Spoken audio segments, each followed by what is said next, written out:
Hello everyone, welcome back my YouTube channel. My name is Gulabsha और आप सभी देख रहे हैं मेरा official channel Dew education club. I hope आप सभी ठीक होंगे और अपनी अपनी स्टडी कर रहे होंगे।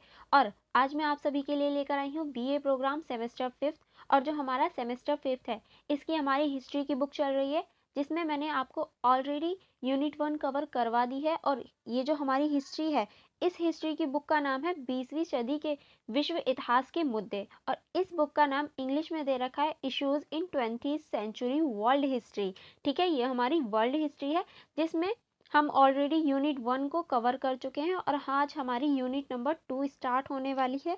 आई होप आपने यूनिट नंबर 1 देख ली होगी एंड देन आप यूनिट नंबर 2 देखने आए होंगे, क्योंकि यूनिट नंबर 1 भी बहुत इंपॉर्टेंट है।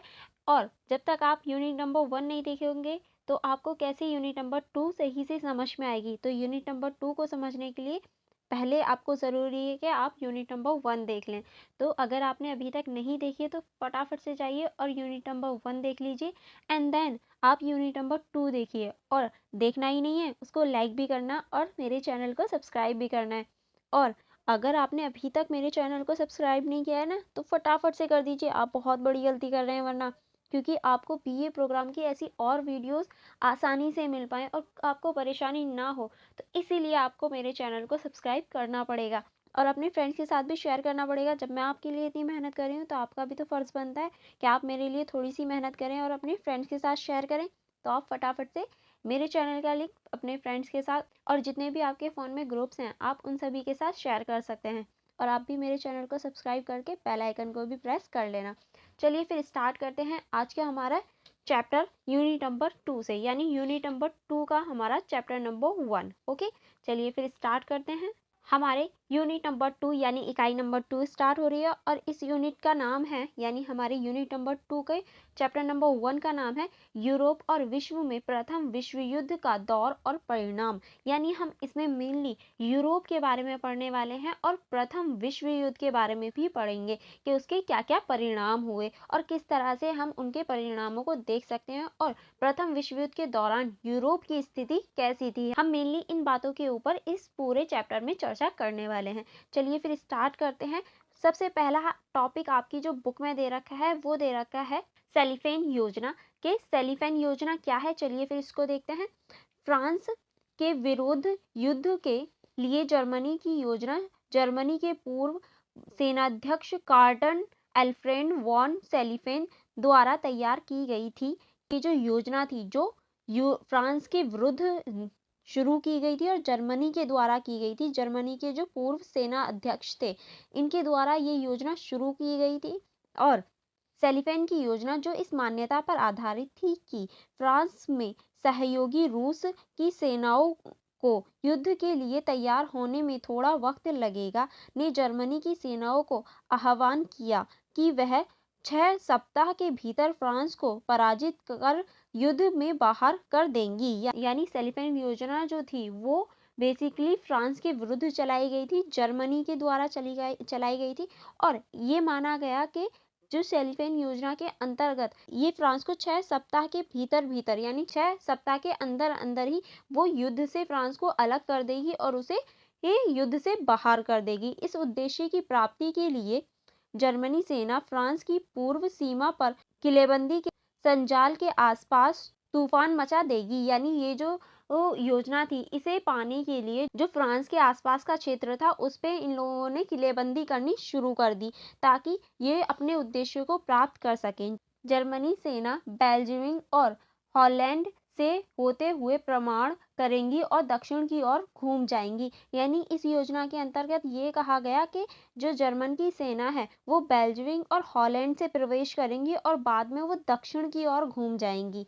और जो सेलिफिन और उनके उत्तराधिकारी सभी का विश्वास था कि यह योजना संभवतः ब्रिटेन को युद्ध में घसीट लेगी। यानी इस योजना के अंतर्गत माना जा रहा था, यह सोचा जा रहा था सेलिफिन और उनके उत्तराधिकारियों द्वारा कि ये जो हमारी योजना है, ये ब्रिटेन को भी युद्ध में घसीट लाएगी, क्योंकि वह बेल्जियम के क्षेत्र का उल्लंघन और इंग्लिश चैनल के ठीक उस पार एक शत्रु शक्ति की संभावित उपस्थिति को भी स्वीकार नहीं करेगा। यानी उनका मानना था कि अब ब्रिटेन जो है वो भी युद्ध में घसीट लिया जाएगा, क्योंकि जो ब्रिटेन है वो बेल्जियम के क्षेत्र पर और अपनी इंग्लिश चैनल की जगह पर कोई शत्रु सेना को वो वहां देख नहीं सकता और उसे भी मजबूरन युद्ध में उतरना पड़ेगा। ठीक है, नेक्स्ट अब हम देखते हैं। नेक्स्ट आपकी बुक में दे रखा है, शेलिफिन के अंतिम शब्द थे, दाहिने पक्ष को सशक्त रखो। यानी जो दाहिना पक्ष है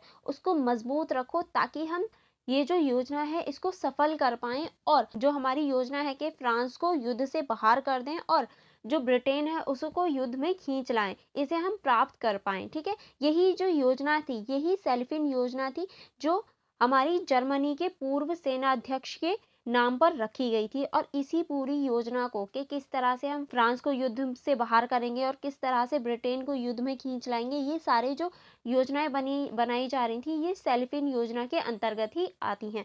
आई होप आपको ये शेलिफिन योजना समझ में आ गई होगी। एंड नेक्स्ट अब हम लोग देखते हैं, इसमें और कुछ नहीं है, बस यही था शेलिफिन योजना के बारे में।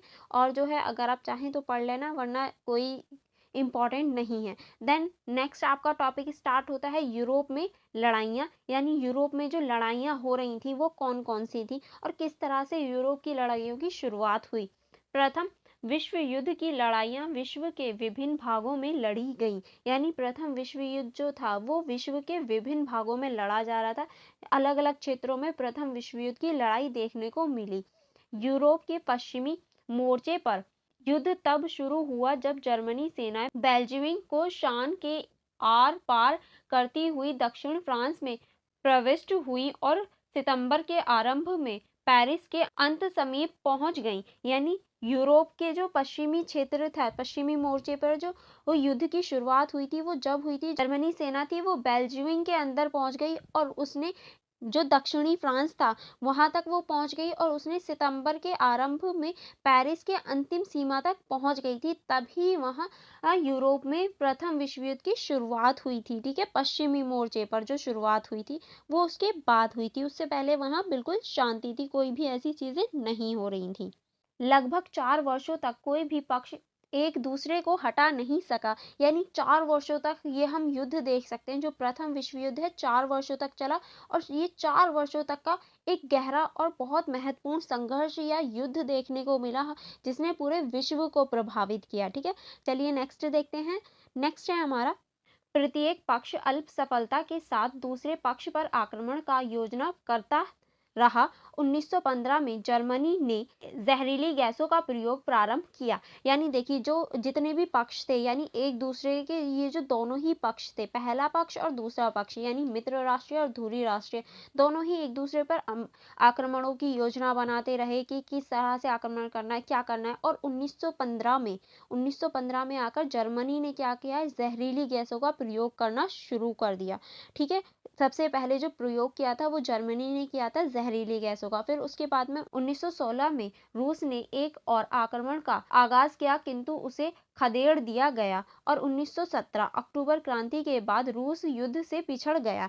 यानी देखिए 1916 तक भी रूस जो था वो प्रथम विश्व युद्ध में था, लेकिन जैसे ही 1917 में अक्टूबर क्रांति होती है, 1917 में रूस के अंदर अक्टूबर क्रांति होती है और अक्टूबर क्रांति के बाद ये युद्ध से बाहर हो जाता है और ये युद्ध को छोड़ देता है। ठीक है, आई होप आपको ये सारी चीजें समझ में आ गई होंगी। चलिए नेक्स्ट देखते हैं। नेक्स्ट है हमारा यूरोप बाह्य युद्ध। चलिए इसको देखते हैं।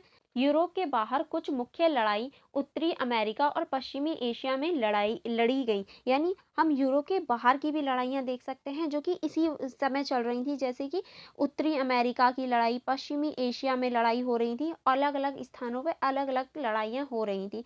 जर्मनी और तुर्की उत्तरी अमेरिका और पश्चिमी एशिया में मित्र राष्ट्रों के कब्जों और भावों को अभित्रस्त करने के लिए एक हो गई। ब्रिटेन और फ्रांस ऐसे प्रयासों के विरुद्ध लड़े और ऑटोमन साम्राज्य के अरब क्षेत्रों पर कब्जा कर लेने का प्रयास किया। यानी अब जो जर्मनी और तुर्की वगैरह थे ये उत्तरी अमेरिका और पश्चिमी एशिया जो थे, जहाँ मित्र राष्ट्र थे, उनके कब्जे में से निकलने का प्रयास करने लगे। और ब्रिटेन और फ्रांस ने क्या किया, ये युद्ध में उतरे और ऑटोमन साम्राज्य पर अपना क्षेत्र बनाने के लिए, अपना कब्जा बनाने के लिए इन्होंने प्रयास करना शुरू कर दिया, ताकि ऑटोमन साम्राज्य पर ये अपना शासन कर सकें। ब्रिटेन और फ्रांस ने 1916 में साइकेस-पिकाट समझौते के नाम से विख्यात एक गुप्त समझौता किया, जिसमें ब्रिटेन व फ्रांस के मध्य अरब देशों के बंटवारे का प्रावधान था। इन दोनों ने ही 1916 में एक समझौता किया, साइकेस-पिकाट नाम का एक समझौता किया, जिसमें इन्होंने क्या किया कि अरब के जो क्षेत्र थे, अरब का ये जो देश, अरब जो देश था, उसके जो क्षेत्रों का बंटवारा आपस में कर लिया खुद ही। इन्होंने ये खुद ही बंटवारा कर लिया, ना किसी से पूछा, ना अरब वासियों से पूछा कि वो किसके साथ जाना चाहते हैं, कैसे जाना चाहते हैं, नहीं। उन्होंने सिर्फ अपना ही खुद ही आपस में संधि की और बंटवारा कर लिया। एंड देन आपका टॉपिक स्टार्ट होता है यूरोप में गत्या विरोध। इसकी शुरुआत करते हैं, इस टॉपिक को पढ़ना शुरू करते हैं। बीच की अवधि में यूरोप में दृढ़ता का युद्ध जारी था। यानी अब यूरोप में बीच की जो अवधि थी, उसमें दृढ़ता का युद्ध हो रहा था। यह युद्धोत्तर राज्यों की औद्योगिक सशक्तता और आपूर्ति क्षमता के भौतिक युद्ध का अर्थ रखता था। प्रत्येक पक्ष आधिकारिकता, सैनिकों को लामबंद और युद्ध उपकरणों की विशाल मात्रा के प्रयोग द्वारा दूसरे पक्ष के चीथड़े उड़ाना चाहती थी। यानी दोनों ही पक्ष एक दूसरे के बहुत ज्यादा विरोध थे, और दोनों ही पक्ष एक दूसरे के चीथड़े यानी एक दूसरे को हानि पहुंचाने के लिए उत्सुक थे, और एक दूसरे के लिए नई नई रणनीतियां बना रहे थे कि किस तरह से हम एक दूसरे को नुकसान पहुंचा सकें। और इस दृढ़ता के युद्ध के भाग के रूप में दो प्रलयकारी युद्ध लड़े गए। फरवरी 1916 में जर्मनी ने बेदुर्रन के आसपास फ्रांसीसी किलों पर संघातिक आक्रमण प्रारंभ कर दिया। फ्रांसीसी हर कीमत पर बेदुर्रन को बनाए रखने के लिए तैयार थे। इसकी क्षति फ्रांसीसी मनोबल के लिए सशक्त तौर पर प्रणघात फूंक साबित हुई। इसीलिए फ्रांसीसियों ने इस युद्ध में अपने सैकड़ों हजारों सिपाही झोंक दिए। यानी ये लोग भी नहीं चाहते थे कि वहाँ फ्रांसीसी किलेबंदी करें, और इसीलिए इन लोगों ने, फ्रांसीसियों ने जो थे, उसमें बहुत ज़्यादा सैनिकों को झोंक दिया। कई सैकड़ों सैनिक जो थे, उनकी हत्या हो गई। कई सैकड़ों सैनिकों को इस युद्ध में झोंक दिया गया और उन्हें इस युद्ध में लड़ने के लिए मजबूर किया गया था। ठीक है। हालांकि फ्रांसीसी सेना इसकी धारणा बनाए रखी, किंतु घायलों और मृतकों के रूप में उसने 315,000 जाने खो दी। यानी इतने सारे लोग जो थे वो मर गए, और 940 लोग अकेले वहां मारे गए, जिसे समुच्चय ही मृतकों का पहाड़ कहा जाता है। अब देखिए, इतने ज्यादा लोग किसी एक ही स्थान पर मर जाए तो मृतकों का तो पहाड़ कहा ही जाएगा, जब वहां इतनी सारी लाशें होंगी। तो आप देख सकते हैं इस युद्ध में कितने सारे लोग मारे गए, कितनी ज्यादा जनहानि हुई, और कितने सारे लोगों की हत्या हुई, और कितने सारे लोग घायल भी हुए। ठीक है।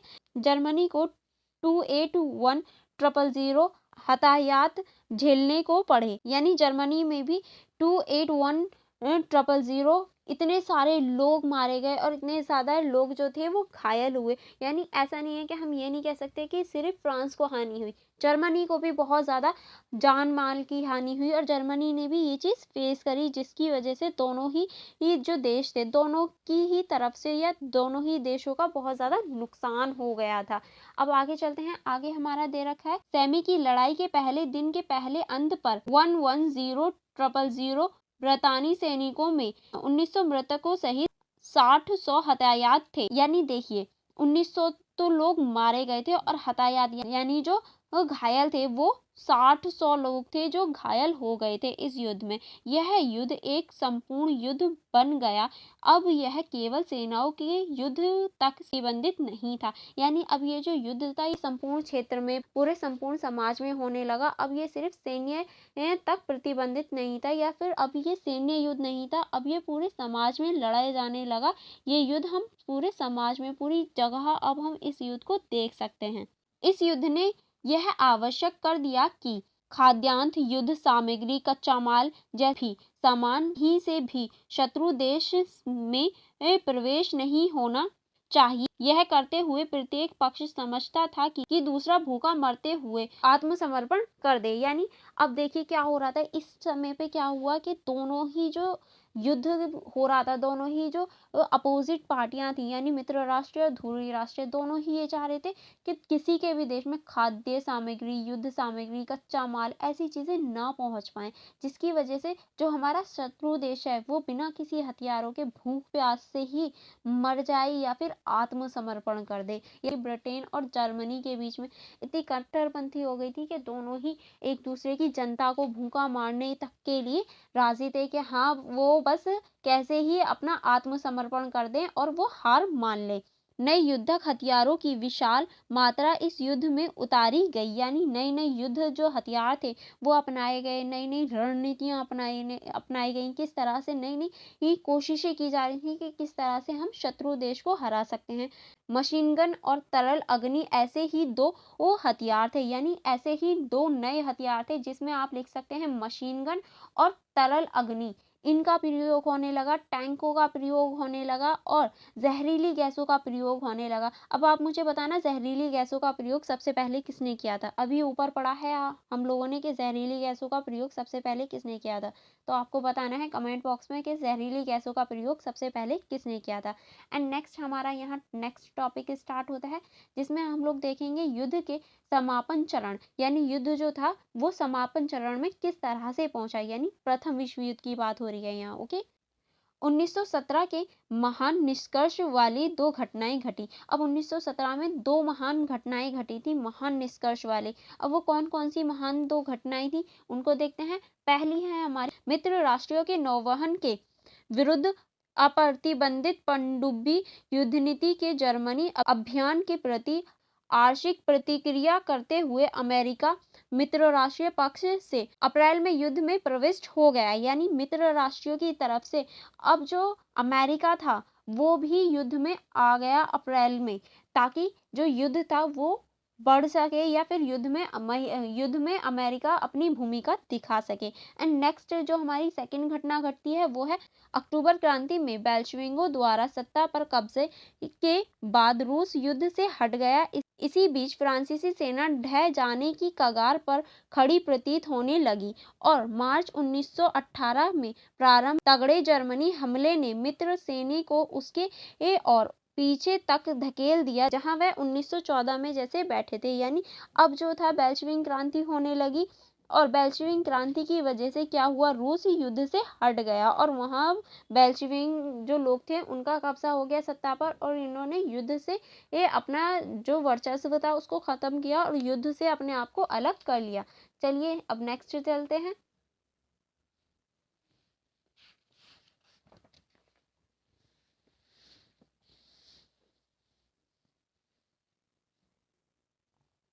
नेक्स्ट टॉपिक हमारा स्टार्ट होता है संयुक्त राज्य और युद्ध में प्रवेश, यानी संयुक्त राज्य का युद्ध में प्रवेश कैसे होता है और किस तरह से संयुक्त राज्य ने युद्ध में ये भूमिका निभाई। 6 अप्रैल 1917 में संयुक्त राज्य ने जर्मनी पर युद्ध घोषित कर दिया, यानी 6 अप्रैल 1917 में जो संयुक्त राज्य था उसने जर्मनी के विरुद्ध युद्ध घोषित कर दिया और जर्मनी के विरोध में ये युद्ध में उतर गया। मित्र भावी शक्तियों को हथियार व अन्य आवश्यक वस्तुओं की आपूर्ति का मुख्य स्रोत बन गया और जो संयुक्त राज्य था ये इसने मित्र राष्ट्र जो थे उनको हथियार सप्लाई करना और जो जो आवश्यकता होती थी उन्हें वो सप्लाई करने का इसने काम किया। अमेरिका जो युद्ध के हथियारों के रूप में मस्टर्ड गैस का प्रयोग के जर्मनी आरंभ से पहले ही चिढ़ा बैठा था, यानी अमेरिका जो था वो मस्टर्ड गैस का प्रयोग कर रहा था युद्ध के हथियार के रूप में, ठीक है। और इसने क्या किया, जो जर्मनी था उसको पहले से ही कि हाँ हमारे पास भी मस्टर्ड गैस है, हम भी इसका प्रयोग कर रहे हैं, ये बता बैठा था और जिसकी वजह से क्या हुआ, संघर्ष और ज़्यादा बढ़ गया और बढ़ता हुआ दिखाई दिया। और इसके बाद में क्या होता है, अमेरिका 6 अप्रैल 1917 में मित्र शक्ति की ओर से युद्ध में प्रविष्ट करता है और युद्ध में उतर जाता है। किसकी तरफ से, मित्र राष्ट्रों की तरफ से, यानी जो हमारा अमेरिका था वो मित्र राष्ट्रों की तरफ था, ध्रुवीय राष्ट्रों की तरफ नहीं था, ठीक है। नेक्स्ट हमारा आता है रूस का युद्ध से हटना, यानी रूस जो था वो युद्ध से हट जाता है। 1917 की दूसरी उल्लेखनीय घटना रूसी क्रांति थी। रूसी क्रांतिकारियों ने प्रारंभ से ही युद्ध का विरोध किया था, यानी 1917 की ये हमारी दूसरी प्रमुख घटना थी। पहली अमेरिका का युद्ध में आ जाना और दूसरी रूसी क्रांति की वजह से, या रूसी क्रांति का होना, जिसकी वजह से क्या हुआ, रूस जो था वो युद्ध से हट गया। और जो रूसी क्रांति वाले लोग थे, यानी रूसी क्रांति जो लोग कर रहे थे, वो युद्ध का शुरू से ही क्या कर रहे थे, विरोध कर रहे थे। ठीक है, लेनिन के नेतृत्व में अधीन उन्होंने रूसी राजतंत्र को उखाड़ फेंकने और सत्ता पर अधिकार के लिए इस युद्ध को क्रांतिकारी युद्ध में रूपांतरित कर देने का निश्चय किया। यानी इस युद्ध को रोकने के लिए उन्होंने क्रांतियां चलाई और इस चीज के लिए उन्होंने निश्चय लिया कि हम इस युद्ध को रोक कर ही रहेंगे या फिर अपने देश को इस युद्ध से अलग कर लेंगे। इस युद्ध में रूसी सेना को बड़े पराजयों का सामना करना पड़ा। यानी इस युद्ध में रूसी सेना ने भी एक तगड़े पराजय का सामना करना पड़ा, बहुत ज्यादा हानि का सामना करना पड़ा। लगभग 6,555 रूसी सेना मारी गई। यानी देखिए कितने सारे लोग मारे गए थे, रूसी सेना मारी गई थी। इसी वजह से जो रूस वाले थे ये लोग इस युद्ध से हट गए थे, क्योंकि उन्हें बहुत ज्यादा नुकसान का सामना करना पड़ रहा था, बहुत ज्यादा जनहानि का सामना करना पड़ा था। रूस ने युद्ध से हट जाने का निर्णय लिया और 3 मार्च 1918 को जर्मनी के साथ ब्रेस्ट लिटोवेस्ट की संधि पर हस्ताक्षर कर दिए। यानी 3 मार्च 1918 को जर्मनी जो था वो प्रथम विश्व युद्ध से बाहर हो गया इस संधि पर हस्ताक्षर करके, जिसने उसमें रूस की प्रतिभागिता का आधिकारिकता रूप से अंत कर दिया, जिसे मित्र शक्तियां संभाव्यता का महान युद्ध कहा जाता है। यानी इसने क्या किया, जो प्रथम विश्व युद्ध था उसकी जो शक्तियां थी उसको थोड़ा सा कम कर दिया और इसी घटना को संभाव्यता का महान युद्ध के नाम से भी जाना जाता है। ठीक है, आई होप आपको ये टॉपिक भी समझ में आ गया होगा। चलिए नेक्स्ट देखते हैं। अब नेक्स्ट है आपका युद्ध का अंत। युद्ध को समाप्ति की ओर ले जाने के लिए कई प्रयत्न किए जा रहे थे, यानी नए नए प्रयास किए जा रहे थे ताकि जो युद्ध है वो समाप्ति की ओर जा सके। विरोध प्रदर्शनों और सैन्य विद्रोह मौजूदगी दर्ज कर रहे थे। रूसी साम्राज्य पतन हो चुका था। यह असंतोष केंद्रीय ताकतों के देशों की कहीं अधिक व्यापक थी। जर्मनी और ऑस्ट्रेलिया हंगरी में हड़तालों की लहर आई हुई थी और उन्होंने थलसेना व नौसेना में विद्रोह की छड़ी लग गई थी। यानी अब क्या हो रहा था, अब नई नई विद्रोह होने लगे थे ताकि प्रथम विश्व युद्ध जो है उसको समाप्त किया जा सके। जैसे कि जर्मनी, ऑस्ट्रेलिया, हंगरी, इनों में क्या हो रहा था, नई नई लहरें आ रही थी, किसकी, हड़तालों की। और ये हड़तालें बहुत ज़्यादा बढ़ रही थी धीरे धीरे से, ताकि जो वहाँ की सरकार है वो इस युद्ध में युद्ध को रोक सके और युद्ध को समाप्त किया जा सके। नेक्स्ट अब आप देखेंगे जुलाई 1918 के माध्यम तक युद्ध ज्वार ने जर्मनी के विरुद्ध मोड़ लेना शुरू कर दिया था। यानी 1918 में युद्ध ज्वार जो था वो, यानी युद्ध जो था पूरी तरीके से वो जर्मनी के विरुद्ध होने लगा था। इसका रुख जो था वो जर्मनी की ओर मुड़ने लगा। जुलाई तक जर्मनी आक्रमणों की गति थम गई और मित्र राष्ट्रों ने प्रति आक्रमण प्रारंभ कर दिया। यानी जुलाई तक जर्मनी का प्रभुत्व रहा और जुलाई के बाद मित्र राष्ट्रों ने प्रति आक्रमण करना शुरू कर दिया। और इसी बीच मित्र ताकतों ने रूस में अपना सैन्य हस्तक्षेप भी प्रारंभ कर दिया। और अब क्या हुआ, रूस में इन्हीं शक्तियों ने, अब रूस में ये सैन्य हस्तक्षेप होना शुरू हो गया। पूर्व में हजारों जापानी सैनिक साइबेरिया में फैल गए, जबकि रूस में मित्र राष्ट्रों का हस्तक्षेप प्रथम विश्व युद्ध के अंत तक बना रहा। यानी ये जो हमारे जर्मनी के सैनिक थे वो साइबेरिया तक फैल गए और रूस में मित्र राष्ट्रों का जो हस्तक्षेप था वो प्रथम विश्व युद्ध के अंत तक बना रहा। बेशक ये बाहर हो गया था रूस, लेकिन फिर भी जो मित्र राष्ट्र थे वो इसमें हस्तक्षेप करते रहे। धुरी राष्ट्रों का ढलना शुरू हो गया। यानी अब धुरी राष्ट्र जो थे वो धीरे धीरे से ढहने शुरू हो गए और उनकी जो स्थिति थी वो बेकार होने लगी। अब नेक्स्ट देखते हैं। 8 जनवरी 1918 में अमेरिकी राष्ट्रपति वुडरो विल्सन ने स्थानीय शांति के लिए एक खाका पेश किया। यानी अब उन्होंने, जो अमेरिकी राष्ट्रपति थे वुडरो विल्सन, उन्होंने 8 जनवरी 1918 को एक खाका पेश किया जिसमें शांति की बात की गई। इन्होंने इस खाके में 14 बिंदुओं को रखा गया। उनकी इस समझ पर आधारित थे कि कैसे यह विशाल युद्ध प्रारंभ हुआ और कैसे भविष्य के युद्ध को टाला जा सकता है। यानी उन्होंने जो ये योजना बनाई थी, उन्होंने जो ये खाका तैयार किया था, उसमें 14 बिंदु रखे गए थे और ये जो 14 बिंदु थे ये इस बात पर आधारित थे कि किस तरह से प्रथम विश्व युद्ध शुरू हुआ और किस तरह से हम भविष्य के युद्ध को टाल सकते हैं, यानी ऐसे भविष्य में दोबारा ना हो उस चीज को कैसे रोक सकते हैं। ये जो बिंदु थे ये इसी बात पर आधारित थे। ठीक है। पहले बिंदु ने खुले तौर पर किए गए खुले समझौते का आह्वान किया। यानी पहले बिंदु के अंतर्गत खुले तौर पर जो समझौते हो रहे थे उनके बारे में बताया कि किस तरह से ये समझौते हो रहे थे और किस तरह से इन्हें बढ़ावा मिल रहा था। और 14वें बिंदु के अंत में एक संगठन अथवा अन्य राज्य के विकास उत्पादन होते हुए सुलझाने के लिए राष्ट्र की समिति की स्थापना का आह्वान किया कि किस तरह से हम जो संगठन हो रहे हैं उनमें जो राष्ट्र के विवाद हैं उनको सुलझाने के लिए एक राष्ट्रीय समिति की इन्होंने स्थापना का आह्वान किया, यानी स्थापना की कोशिश की। और 29 सितंबर 1918 को बुल्गारिया ने संपूर्ण आरंभ किया। अक्टूबर की समाप्ति तक ऑटोमन साम्राज्य का अस्तित्व निरुद्ध हो गया। यानी अक्टूबर आते आते ऑटोमन जो साम्राज्य था वो खत्म होना शुरू हो गया और उसका पतन होने लगा। ठीक है।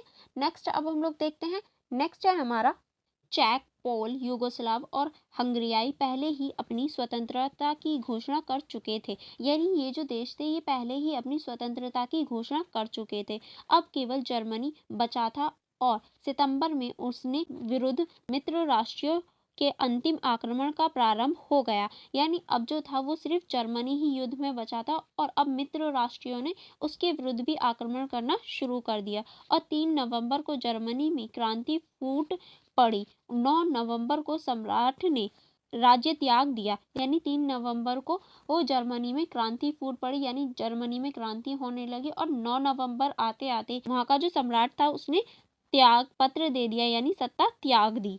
और 10 नवंबर 1918 को जर्मनी की अस्थायी सरकार के प्रतिनिधित्व और फ्रांस के जनरल फोच ने युद्ध विराम संधि पर हस्ताक्षर किए और प्रथम विश्व युद्ध अपनी समाप्ति तक पहुंच चुका था। यानी अब 10 नवंबर को क्या हुआ? 10 नवंबर 1918 में जर्मनी के अस्थायी सरकार के प्रतिनिधित्व और फ्रांस के जो जनरल फोच थे उन्होंने दोनों ने ही प्रथम विश्व युद्ध को समाप्त करने के लिए एक संधि पर हस्ताक्षर किए। और इस समय के बाद में, यानी इस घटना के बाद में, जो प्रथम विश्व युद्ध था वो अपनी समाप्ति की ओर बढ़ चुका था। चलिए अब हम लोग आगे बढ़ते हैं। आगे अब हमारा दे रखा है युद्ध के निष्कर्ष या युद्ध का परिणाम क्या हुआ। प्रथम विश्व युद्ध 4 साल 3 माह तक लड़ा गया। यानी हमारा जो प्रथम विश्व युद्ध रहा है वो 4 साल 3 महीने तक लड़ा गया। 4 अगस्त 1914 को प्रारंभ होकर यह 11 नवंबर 1918 को समाप्त हुआ। यानी प्रथम विश्व युद्ध की शुरुआत जो हुई थी वो 4 अगस्त 1914 में हुई थी और जो ये खत्म हुआ था यानी समाप्त जो हुआ था वो 11 नवंबर 1918 को ये समाप्त हुआ। 4 साम्राज्यों जर्मन, हाब्सबर्गन, तुर्की और रूसी साम्राज्य को उखाड़ फेंका। यानी ये जो 4 साम्राज्य थे ये उखाड़ फेंके गए इस युद्ध में और 7 नए राज्यों को जन्म दिया। यानी इस युद्ध ने 7 नए राज्यों का उदय हुआ। 4 तो राज्य उखाड़ फेंके इस युद्ध ने, प्रथम विश्व युद्ध ने, और 7 नए राज्यों का उदय भी हुआ। और इस युद्ध ने 1 करोड़ लड़ाकों की जान ले ली। यानी इस युद्ध में 1 करोड़ से ज्यादा लोग मर गए थे और 3500 करोड़ पाउंड का इस युद्ध में खर्चा हुआ था। अब देख लीजिए 3500 करोड़ कितने ज्यादा होते हैं। 3500 करोड़ अगर हम आज की डेट में ही देखें तो 3500 करोड़ बहुत बड़ा अमाउंट होता है। और ये तो प्रथम विश्व युद्ध यानी 1914 की बात हो रही है 1914 1918 की बात हो रही है। उस समय ये रकम कितनी बड़ी होगी और इतना बड़ा खर्चा आया था प्रथम विश्व युद्ध के दौरान। चलिए फिर हम लोग आगे बढ़ते हैं।